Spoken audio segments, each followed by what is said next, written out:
Now, let me pause real quick and give you a profile whereby you can evaluate and assess whether or not the people in your life are genuine friends. Because we're so quick to call everybody a friend. I'm going to give you a 3-point checklist to help you to identify whether or not that person is really a friend. Can I give it to you real quick? Because a true friend, here it is, number one, here's the first point. A true friend, here it is, will enter into your experience. A true friend, a true friend, a true friend. Look at verse 16 again. It says, and Jonathan arose and went unto David in the woods. Jonathan left his, here it is, setting that was inhospitable. His setting, better yet, that was comfortable. And he went to a setting that was inhospitable. Jonathan is chilling in the palace. But he's willing to leave his context of comfort to go stand with his friend who's in the woods. Because a true friend is not a friend, here it is, who stands in a long distance relationship, in the sense that while I'm in the woods, they're talking about I'm praying for you. No, baby, I need you to do something more than pray for me. I need you to show up. Because a true friend will enter into the wilderness with you.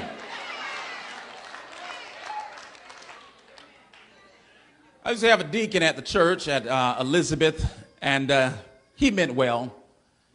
And he would oftentimes make this statement. He said, But Pastor, I'm with you as long as you're right. But Pastor, as long as you're right, I'm with you. I said, now, Deke, I mean no harm. But quite candidly, I really don't need you when I'm right. I mean, when I'm right, I'm good all by myself. I wonder, can you stand with me when my stuff get a little shaky? I want to know, can you stand with me? Here it is, when things get a little rocky. I'm not asking you to condone anything that I do, but don't condemn it. Can you show up? Because you got a policy that Jesus does not even have. Even while we were yet sinners, he showed up. Anybody here can testify? He doesn't walk away from us when we are going through our difficulties. True friend will enter into your experience if by chance you have a friend in your life that when they're going through, they expect you to stop everything you're doing, drop everything you have, and show up. But then when you're going through, you can't find them. If by chance you have anyone like that in your life, I'm not recommending that you cut them, but I would highly suggest that you put a check mark by their name. Don't cut them just yet, but put a check mark, Because a true friend, I'm talking about a true friend now, will enter into your experience. Here's the second principle. Here it is, a true friend. Number two, here it is. When they show up, they will encourage you to endure. They would encourage you to endure. That's right there in verse number 16. And Jonathan, when he arose and went to David in the wilderness, the text says, and he encouraged him. He strengthened his hands in God. Because here's the problem. Some people can show up, but when they show up, they bring their own disposition. By chance, have you ever had that experience in your life? You know, a friend will show up and you felt worse with their presence. I mean, for real. I mean, it's like, go home, go somewhere. Because you're being with me right now, you ain't helping me. Because when they show up, they're complaining. When they show up, they're pouring more grief off on you. See, you got to be careful, because some folks are like Job's friends. Remember Job's friends? They did show up. But when they showed up, all they could do was try to find what's wrong with Job. I don't need you to do a critical analysis of my life to tell me what's wrong with my life. All I need you to do is show up. And when you show up, encourage me to endure. Tired of folks always trying to act like they're the spiritual Dr. Phils. You want to show up and analyze everybody's life and tell them what's wrong with their life. Can you do me a favor? Hush. Just show up and encourage me. Now, if by chance you have a friend in your life who that when they show up, you get little to no encouragement, I'm not suggesting that you cut them, but I do highly recommend that you put a check mark by their name, because that friend is a little suspect. Can I give you the last one? Can I give you the last one? Here it is, here it is, here it is, here it is. What's the third and final point and principle of a true friend? Look at what the text says. Here's the shouting part. Here's the crescendo in the symphony of scriptures here in chapter number 23.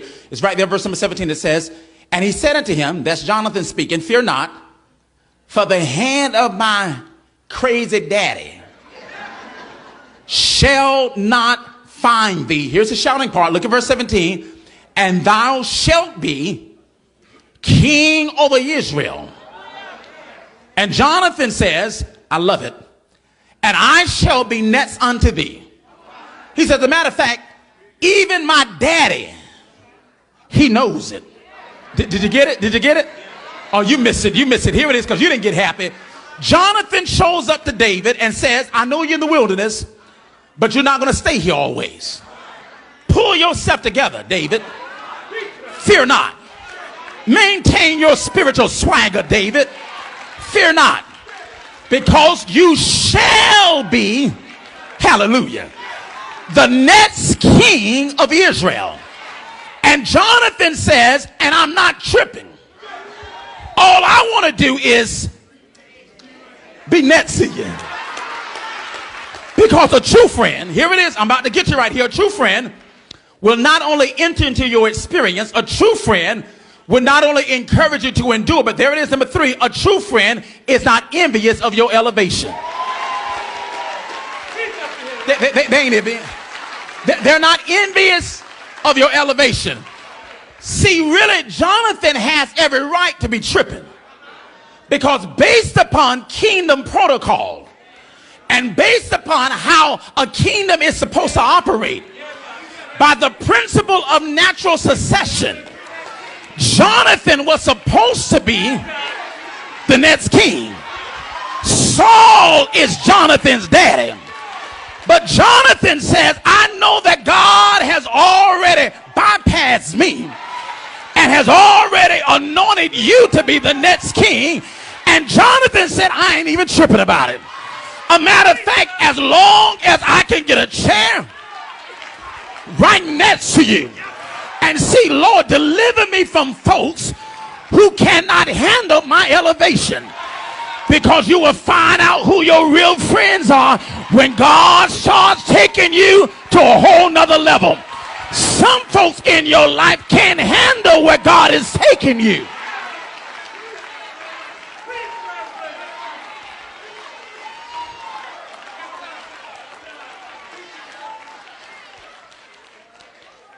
If by chance you got a friend in your life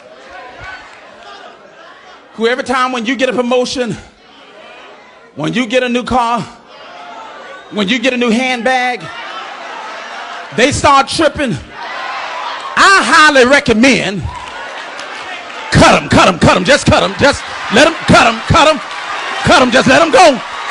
They can't handle what God is doing in your life. You won't show up. When you show up, I don't feel any better. And then every time God bless me, you tripping. You need to go somewhere. Let me help you with that. Because people will call you cocky and arrogant. People will call you cocky and arrogant. I'm not cocky. I'm not arrogant. I just believe that everybody does not deserve to have a front row seat in my life.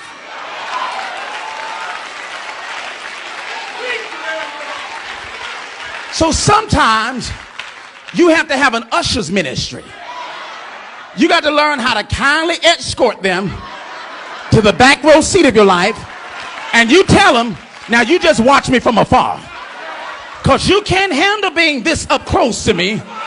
Because if you're tripping over what God is doing in my life now, what are you going to do when he supersized me? What are you going to do when he blow me up? Tell him, child, you're sitting over here tripping over this little hoop that I got right now. God is about to do something even greater than that.